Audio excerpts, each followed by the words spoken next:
Well, I think you have to find out what you specialize in by what you're most confident in. So for you, what are you best at? What attribute are you best at? Shooting. Probably shooting. So that's where you would hang your hat on. You know, it's similar to us for us coaches. You know, for me, I'm gonna teach the game similar to how I played it because I'm more confident in that. You know, and so for you as a player, what grade are you in now? I'm going to be a sophomore. A sophomore? Okay, so technically you had this summer, right? AAU. You have next summer. And so your window is shrinking, so to speak, to get that offer and that basketball scholarship. And so what you want to do by becoming a specialist is really focus on different areas to be the greatest shooter you could be. And that starts with your footwork, you know, your body mechanics, your hips and shoulders, just being able to put yourself in situations to maybe shoot off balance and work on making shots off balance and on balance, you know, having a good portion of getting reps at both. And so that's pretty much for all you guys.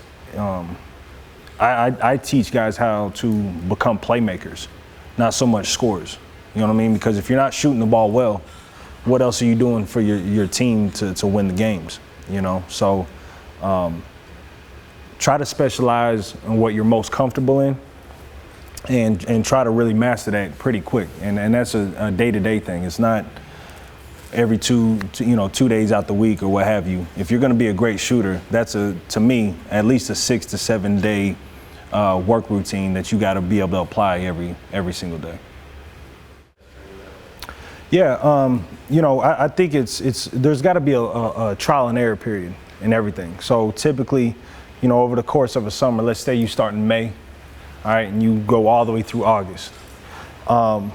You want to try to focus on at least one area of your game every 6 weeks. Now, these are just my methods. I'm not saying it's right or it's wrong or whatever, but every 6 weeks, just give yourself enough time to build muscle memory in something. So if it is creating space, I would work on a game plan to where every type of scenario, whether that's coming off of dribble handoffs, isolations, whatever the case may be, just really working on creating space in every scenario in a game, or similar to what you may do in your offense at your high school team or your AAU team. You know, create some type of workout plan around your plays, because you know where your shots are going to come from. Hopefully you would know. Or your times where you're going to be able to get touches, to be able to have opportunities to create off the dribble or coming off pin downs or whatever the case is. But really just try to focus on that by putting yourself in those scenarios, and have a fair balance of doing a lot of one-on-0 stuff to build that muscle memory, and then step out and try it against one-on-one, and then build up to 2-on-2, 3-on-3, and so forth. And I think a lot of that goes to you guys, that there's not enough players anymore playing pickup. You know what I mean? And that's probably the most important part of your development, is allowing yourself to make mistakes. You know, and I use boxing a lot because the movements in boxing is very similar to what we do as basketball players.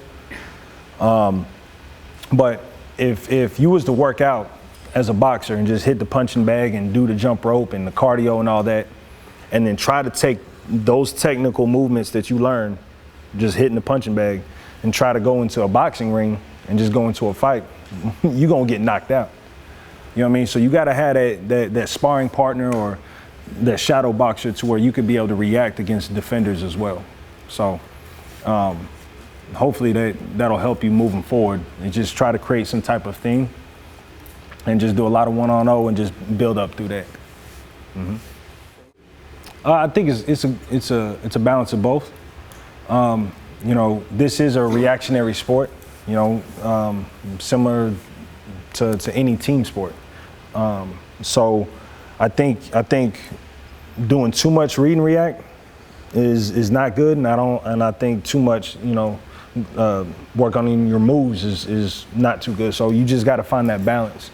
And what I always say is you got to start off with finding those go-to moves, or finding something that works with with your body type, with your athleticism, with your mental state too. Some guys, they may not feel comfortable doing a in between the leg crossover.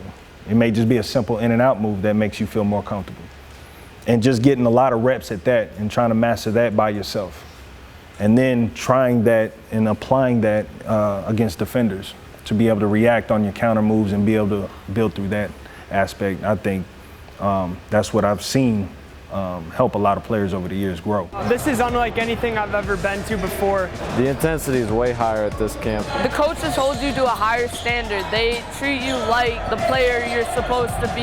It's really nice to have coaches that personally talk to you, and We're all treating each other like brothers. If you're not 100% devoted about basketball, don't come. This is what you need if you want to play at the next level. 1, 2, 3.